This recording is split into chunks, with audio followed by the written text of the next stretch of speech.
സദസ്സിന് നമസ്കാരം. കൂട്ടുകാരെ, ഞാൻ ഇന്നിവിടെ പറയാൻ പോകുന്ന കഥയുടെ പേരാണ് തവളകളും കുട്ടികളും. ഒരു തടാകത്തിന്റെ തീരത്ത് പുൽത്തകിടിയിൽ ഏതാനും തവളകൾ താമസിച്ചിരുന്നു. തടാകത്തിൽ ഇറങ്ങി കീടങ്ങളെയും പുഴുക്കളെയും തിന്ന് അവ തടാകം ശുചിയാക്കിയിരുന്നു. തവളകൾ കരയിൽ കയറിയാൽ ആടുകൾക്കും കൊതുകുകൾക്കും ഭയമാണ്. കാരണം അവരെയെല്ലാം തവളകൾ നാക്കുനീട്ടി പിടിച്ചു തിന്നും.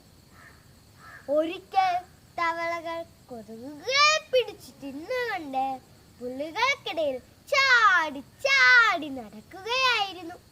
സമയം സന്ധ്യ. ഏതാനും കുട്ടികൾ കളി കഴിഞ്ഞ് കൈകാലും മുഖവും കഴുകാൻ കുളക്കരയിൽ വന്നു. അവരിൽ ഒരുത്തൻ ചാടി നടക്കുന്ന തവളയെ കണ്ട് അതിനെ എറിഞ്ഞു കൊല്ലണമെന്ന് തീരുമാനിച്ചു. അവൻ കൂട്ടുകാർക്കെല്ലാം തവളയെ കാണിച്ചു കൊടുത്തു. എല്ലാവരും തവളയേറിയ കല്ലുകൾ എടുത്തു. ഉടനെ തവള സംസാരിക്കാൻ തുടങ്ങി. ദയവായി ഞങ്ങളെ എറിയരുത്. ഞങ്ങൾ നിങ്ങൾക്ക് എന്ത് ഉപദ്രവമാണ് ചെയ്യുന്നത്?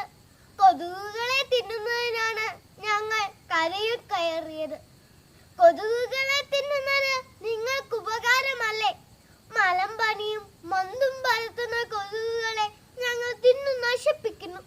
പകൽ മുഴുവൻ ഞങ്ങൾ ഈ തടാകത്തിൽ പുഴുക്കളെയും കൂത്താടികളെയും തിന്ന് വൃത്തിയാക്കുന്നു. ഇത് ഞങ്ങൾ നിങ്ങൾക്ക് ചെയ്യുന്ന വലിയ ഉപകാരമല്ലേ? ഞങ്ങൾ പാവങ്ങളാണ്. ഞങ്ങളെ എറിയരുത്. നിങ്ങളെ സേവിക്കാൻ വേണ്ടിയാണ് ദൈവം ഞങ്ങളെ സൃഷ്ടിച്ചത്. അതുകൊണ്ട് ഞങ്ങളെ വെറുതെ വിട്ടാലും നിങ്ങളുടെ കാരുണ്യം ഞങ്ങൾക്ക് ജീവരക്ഷയാണ്. തവളകളുടെ സംഭാഷണം കേട്ട് കുട്ടികൾ കല്ലുകൾ താഴെയിട്ടു.